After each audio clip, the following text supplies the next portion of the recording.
Hi, my name is Angie McCarty, and I serve here as one of the pastors at Church of the Resurrection. Welcome to Resurrection Stories, a podcast from Church of the Resurrection, through which we hope to expose our congregation and the Kansas City area to some of the amazing people who make up our church. We want you to know them better by hearing their stories of hope, transformation, purpose, and service. As you listen to today's conversation, I invite you to share this podcast with others. You can do that by going to core.org/podcasts. Now let's welcome our guest for today's episode. Our guest today is Jon Edlin, who serves as the Marketing and Engagement Lead Director here at Resurrection. Jon has a powerful story to share today of life and loss and trauma. Let's get started. Jon, thank you so much for being here with us today. People have told me that you have a powerful story to share, so I don't want to keep us from that at all. But why don't you start by introducing yourself? Tell us what you do here at Resurrection. Yeah, so I'm the Marketing and Engagement Lead Director at Resurrection. So my team handles website, social media, and also the data side. So anytime you check in for worship, my team handles all the data that comes in that way. So I've been here about 3 years and just loving it. That sounds like a lot. Is it? It can be sometimes, but I got a great team that handles it well. So. With the number of people and the idea that you have to tell people something 7 times before they remember it, is Exactly. that still the standard, or that's has right. that gone up? Yeah, that's right. I know. Yeah, postcards, billboards, digital ads. All emails, everything. Yep. Yes. Well, you do a great job, you and your team. Yeah. Tell us how you got here to Resurrection. Yeah. So I actually worked here in 2014 in the adult discipleship department. I was helping actually build an app and a learning management system as well for small group leaders. But that was just 2014 to 2015 because my wife is a singer-songwriter. So in 2015, we all moved to Nashville, Tennessee, which actually is how I came back to Resurrection, because in 2020, we're living out in Nashville, Tennessee, and it was March 3rd, actually, and the night of March 3rd, about 12:55 in the morning, I'm laying in my cozy bed and hear the phone start buzzing. I look at the phone and it says, "Tornado warning, seek shelter immediately." And I thought that must be a mistake because there was no thunder, no lightning, no rain. And I kind of wanted just to crawl back in bed and just stay nice and cozy, but I thought I'll go check the news. So got up and looked at the news, and sure enough, there was the meteorologist talking about there's a tornado on the ground in downtown Nashville, and we were about 10 miles east of that. And so I walked back into the room and told my wife, we need to grab the kids and go into the hallway, because there was no basement. So we went into the hallway where there's no windows, and it's the innermost part of the house. And my kids at the time were 5 and 7, and they didn't know what was going on. We picked them up, got them kind of into the hallway, and I went to go check the weather one more time, and all the lights went off. Power went out. And you could hear that roar like they talk about. Mm-hmm. A lot of people say it sounds like a train, but it sounds about like 5 jet engines coming over that hill. And I looked at my wife and I said, "It's coming." And she had my 5-year-old son in her lap, and she just hugged him. And then I saw my daughter laying on the ground, and I just got on top of her and kind of held her head and held my head down as well. And about the time, as soon as I got on top of her, my ears popped and all the windows just pop, pop, pop, pop, pop, pop. And the most intense wind that you could ever imagine just starts coming over top of us, and it starts shooting underneath the insulation, the glass, the mud, shoots underneath the doors to the hallway, and is just going up my back and just ripping up my back, and I'm just holding on as my daughter and I get swayed back and forth in between these 2 doorways from the tornado, just sucking us back and forth, back and forth. And about the time where I was ready to let go, and I was just like, all right, God, just keep my kid here, keep my daughter safe and my family safe, but I'm just ready to go. Like, I'll just be sucked out, because it was just so powerful. It stopped, and it was just like dead silence. It was like eerie silence, and I looked around. I looked at my wife, and I was like, "Is everybody okay?" And I'm like, "Yeah." So I looked down and realized nobody had shoes, and there's just glass everywhere. So I opened up the door, to my kids' bedroom. They shared a bedroom to see if I could find their shoes, and the wall's gone, ceiling's gone, everything's gone. I just shut the door and I said, okay, their room's gone. And we're all kind of in shock, so I don't think anybody knew what was going on. I was like, I'll see if I can find my wife's shoes. So I open up the door to our bedroom, and there's a huge brick wall on top of our bed, and the ceiling's gone, the walls are gone. And I shut the door, and I'm like, okay, well, that one's gone too. So we call 911. It's busy. Nobody there to help because it had just torn through downtown Nashville. And finally get a hold of my cousin who comes and gets us, and we got out of there without a scratch, honestly.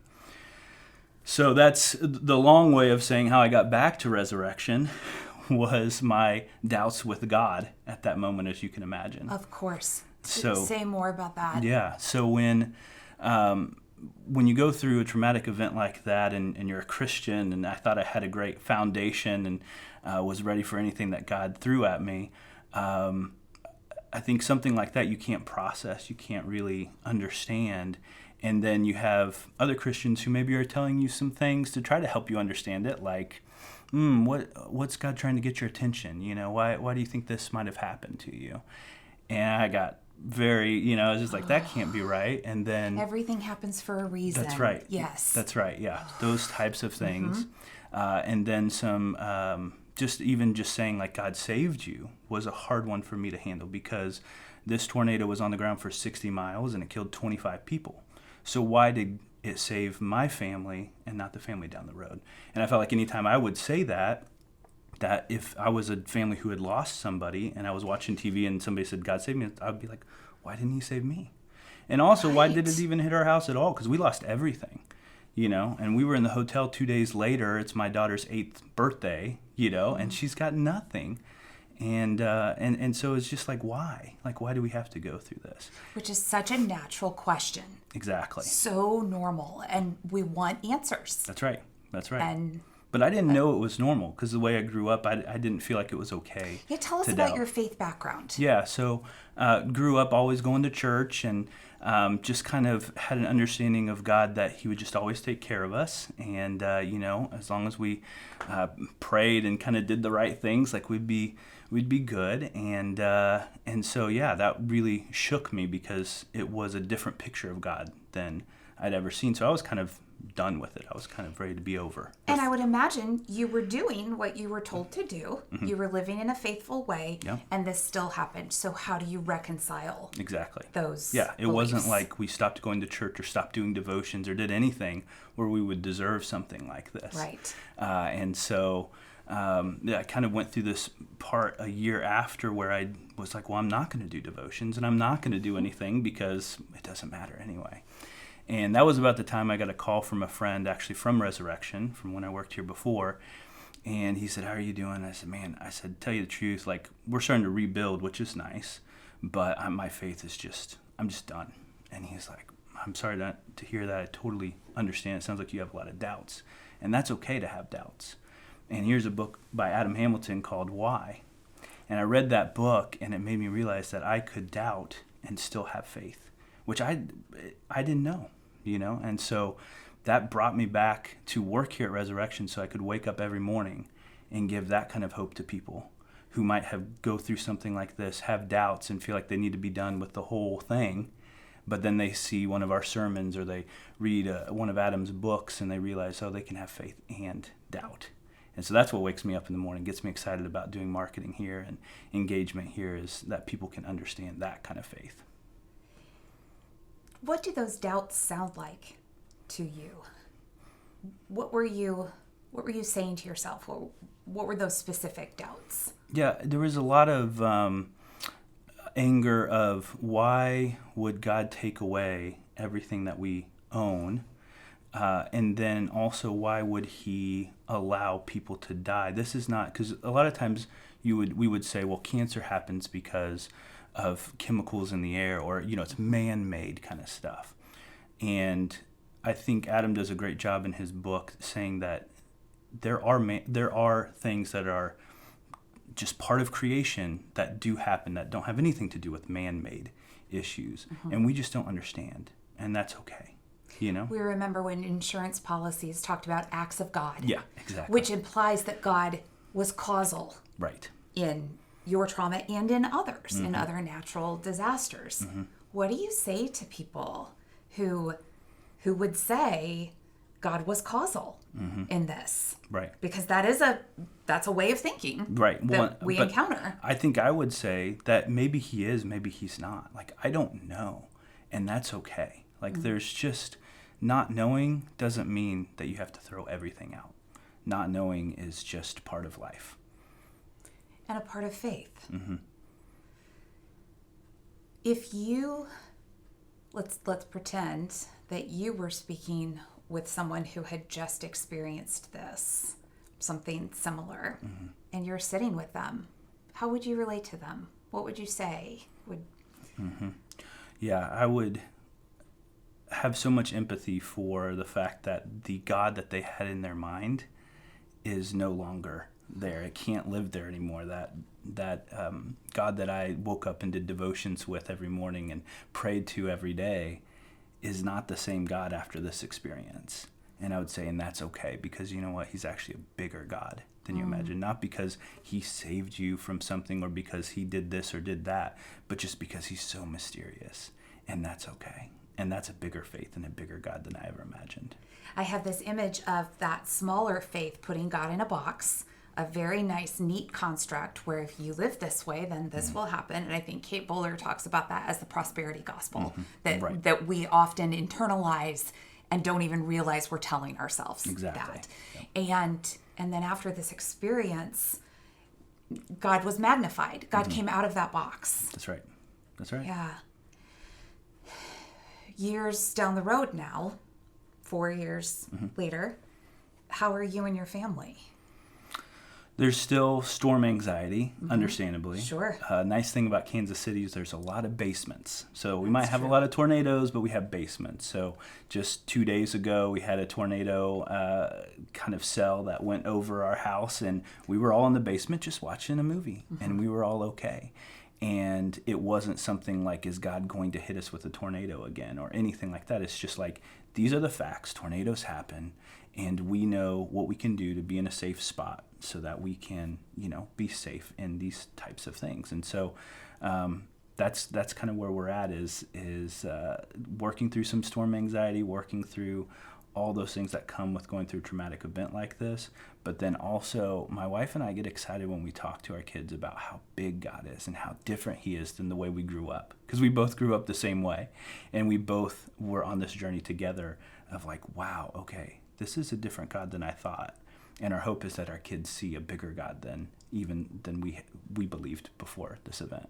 How magnificent that you and your wife traveled that pathway together. Yeah. It often is hard in relationships when one person is questioning and trying to figure out who God is, and the other person isn't. Very sorry for the circumstances that got both of you there. Right. Yes.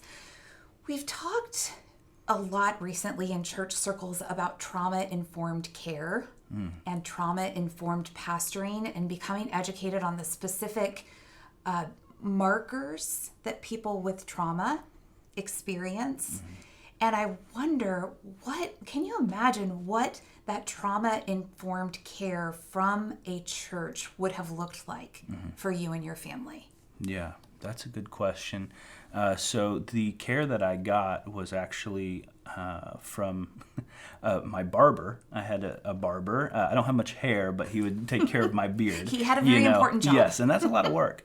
But we had become friends. I mean, he'd been my barber for 5 years. And so he told me, he said, some of these trauma responses that you're having, PTSD, because there was a point where I would just shake whenever there was, like, uncontrollably shake whenever there was a storm approaching. Sure. And he said, you should try EMDR.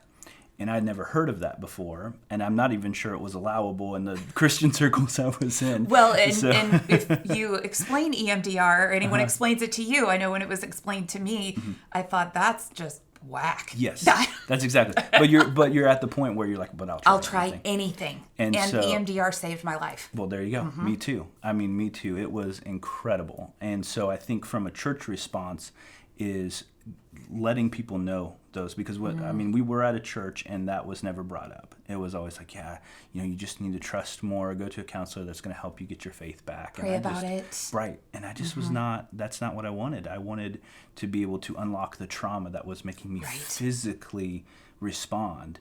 And EMDR was really the only way for me that happened, because it had to go past that blockage in that weird, whatever way God created us to have that was what I needed. And maybe it's not for everybody, but man, it worked for me. It sounded like it worked for you too. It really did. So just in case the people who are listening have never heard of EMDR, I always get the letters wrong. It's eye movement, something that starts with D, and reprogramming is the last one. And as a trauma therapy, it was designed for people with PTSD. Yeah. I didn't realize that we were going to go down this route, but the book, The Body Keeps the Score, my wife has read that book. Yes. So to those in the church, people of faith who experience trauma, what would you say to them? Yeah, I would say be open to things like EMDR, that maybe you grew up where you didn't feel like that was acceptable to do those things. Or if you're in church therapy and you're trying to give somebody, different options, like make sure that you lay it all out for them and know that they're going to feel like, whoa, MDR, that seems weird. That doesn't seem right. But let them know, like, that's what it's created for, and God made us all different. Yes. And I believe that God inspired people to develop these different ways of treating, because no treatment works for everybody. There's nothing universal about that, but things like hypnotherapy and yoga and meditation are things that I think have been shunned by the Christian faith for too long, saying they're voodoo. And it goes back to that lack of understanding. We need certainty in the church, and so we make God very small. And when we allow God to become bigger, then God can be in yoga, which has traditionally been linked with the Hindu faith, and EMDR, which is weird. It's just weird. It is, but it's so great too. It's just amazing. Yeah, I agree. Jon, I believe that you are helping so many people who are not even a part of Resurrection yet. You are the front face. The website is how most people come to the church. Imagine also first-time visitors come with people. So I don't want to discount the power of our people inviting others, but encountering the website and seeing our social media posts, what would you like to say to someone who's just kind of thinking about faith, or maybe someone who has been a part of a faith that they just can't buy anymore? What would be your personal message to them? Yeah, I would say just take small steps. I think that's one of the things I love also about my job, is that we do a lot on YouTube, and we try to, chop things up in bite-sized pieces. And so just watching a little bit of Adam's sermon, or watching a little bit of this podcast or a different podcast that we come out with, different content, it allows you to start kind of stepping in. And you can always say, like, I don't think I agree with all of that. And that's okay. But at least we're watching, at least we're kind of we're in movement, and we're not just crossing our arms saying, I'm done with that. That was awful, and after this happened to me, this person said this. Well, that's not the face of Christ. That is somebody who might be just a little confused, had good intents, but is a little confused. But let's not throw out everything just because you were hurt by a few people after a traumatic event. I love that you said it's okay to disagree with something that you even hear the pastor say. And I often learn best by hearing things that don't sit well with me when I have to wrestle with those. And my small wrestles sound like nothing compared to what you went through. Doesn't mean that my wrestles are not important to me, but you have gone through traumatic events and are coming out on the other side, sharing your story so that you can help others who are in similar places. Yeah, absolutely. Yeah. Jon, I can't thank you enough for being here with us today, for being here on the staff at Resurrection, and for being so open with your story. We will continue to pray for you and your family and wish you all the best. Thank you. Thanks for letting me share my story. Absolutely.